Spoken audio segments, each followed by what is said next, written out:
രാവിലെ തന്നെ ചാക്കയിട്ട് ഇറക്കിയിട്ടുള്ളത് ഇന്ന് കടയിൽ കൊടുക്കാൻ കുറച്ച് ചീരയ്ക്ക് ഓർഡർ കിട്ടിയിട്ടുണ്ട്. അപ്പൊ അത് മുറിച്ചെടുക്കാനായിട്ട് അങ്ങനെ വന്നതാണ്. ഇപ്പൊ മുന്നത്തെ വീഡിയോയിൽ നമ്മൾ കാണിച്ചിരുന്നു ക്യാബേജിന് കോളിഫ്ലവറിന്റെ ഇടയ്ക്കൊക്കെ ഇഷ്ടം പോലെ ചീര പടുമുളയായിട്ടുണ്ടായിരുന്നു.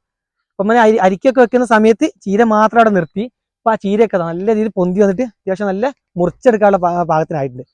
അപ്പൊ ആ ഭാഗത്ത് നല്ല ചോപ്പുണ്ട്, ഇപ്പുറത്ത് പച്ചങ്ങനെ ഓരോ കൂട്ടങ്ങളായിട്ടുള്ളത്. ഇന്നാണെങ്കിൽ രാവിലെ നല്ല മഞ്ഞുണ്ട്, പക്ഷെ അതിനനുസരിച്ച് വെയിലും വരുന്നുണ്ട്. അപ്പൊ ഈ മഞ്ഞ് പോകുന്നതിന് മുന്നേ ഉമ്മ അതുപോലെ ചീര മുറിച്ചില്ല. ഈ ഭാഗത്തൊക്കെ നല്ല പച്ചച്ചീര ആയിട്ടുള്ളത്. ചിലതൊക്കെ പൂ വന്നിട്ട് അപ്പൊ പൂ നമ്മൾ ഒഴിവാക്കിയിട്ട് നല്ല ചീര മാത്രം ഇതുപോലെ മുറിച്ചെടുക്കാൻ. ഞാൻ പിന്നെ പഷ്കറ പരിപാടിയൊക്കെ കഴിഞ്ഞ് വന്നപ്പോൾ കുറച്ച് വൈകി. അപ്പോഴത്തേക്ക് ഇതാ ഉമ്മ ഇവിടെ ചീര മുറിച്ച് വെച്ചിട്ടുണ്ട്. അല്ല നല്ല തണുപ്പുള്ള സ്ഥലത്ത്. ഇതിൽ പച്ചയും ചുവപ്പൊക്കെ മിക്സ് ആട്ടോ. ചീരയിലൊക്കെ നല്ല മഞ്ഞുണ്ട്, അതുകൊണ്ട് നല്ല നനവുണ്ട് കേട്ടോ. ഇനി വേഗം ഈ ചീരയൊക്കെ ചാക്കിൽ കൊണ്ട് വെക്കണം. നമ്മൾ ചാക്ക് അപ്പുറത്താണ് വെച്ചിട്ടുള്ളത്. അങ്ങോട്ട് ഈ ചീരയൊക്കെ എടുത്തിട്ട് വേഗം പോവാം. നമുക്ക് നല്ല അടിപൊളി ചീര.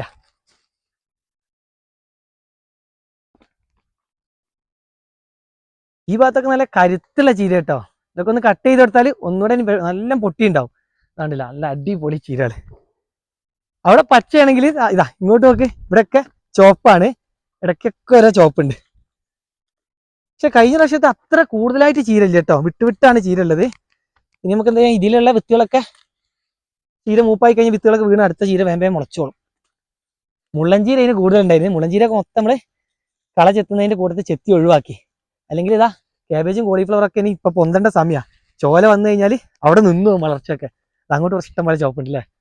നമുക്ക് ഇവിടുന്ന് ഇങ്ങനെ കട്ട് ചെയ്തിട്ട് ഇതിന്റെ ഇടയ്ക്ക് കൂടെ നടന്നു പോകുമ്പോൾ ശ്രദ്ധിക്കണം, ഇലയൊന്നും പൊട്ടാതെ വേണം ചീര മുറിച്ചെടുക്കാൻ. വേണ്ട, ഇവിടെയൊക്കെ നല്ല ചോപ്പ് ചീരയാണ്. ഇവിടെ രണ്ട് ചീരയ്ക്ക് ഒരേപോലെ ഡിമാൻഡാണ്. ചോപ്പ് ചില ആളുകൾക്ക് കൂടുതൽ ചോപ്പാണ് ഇഷ്ടമെങ്കിൽ അത്ര തന്നെ ആളുകൾക്ക് പച്ചയും വേണം. ചീര കൊണ്ടോണ്ട താമസമുള്ളൂ. പെട്ടെന്ന് തന്നെ കടയിൽ നിന്നാണെങ്കിലും നമ്മുടെ ഫാമിലാണെങ്കിലും വിറ്റ് പോവും. ഞങ്ങൾക്ക് പച്ചക്കറിയിൽ ഏറ്റവും ലാഭം തരുന്ന സാധനമാണ് ചീര. ഇത് നമ്മൾ നടലില്ല, നമുക്ക് പടുമുളയായിട്ട് ഉണ്ടായിട്ട് ഒരു ബോണസാണ്. ഞങ്ങൾ എവിടെ എന്ത് നട്ടാലും നമ്മൾ സ്ലറി ഒഴിക്കുമ്പോൾ അവിടെ ആദ്യം മുളയ്ക്കുന്ന ചീരന്. അപ്പൊ അത് വിളവെടുത്തിട്ട് നമ്മൾ മറ്റെന്തും ഇങ്ങനെ കട്ടിയില്ല. അപ്പൊ നമുക്ക് എപ്പോഴും വരുമാനം തരുന്നതും നടാതെ കിട്ടുന്ന വരുമാനം, അതായത് ബോണസായി കിട്ടുന്ന ഏറ്റവും നല്ല സാധനമാണ് ചീര.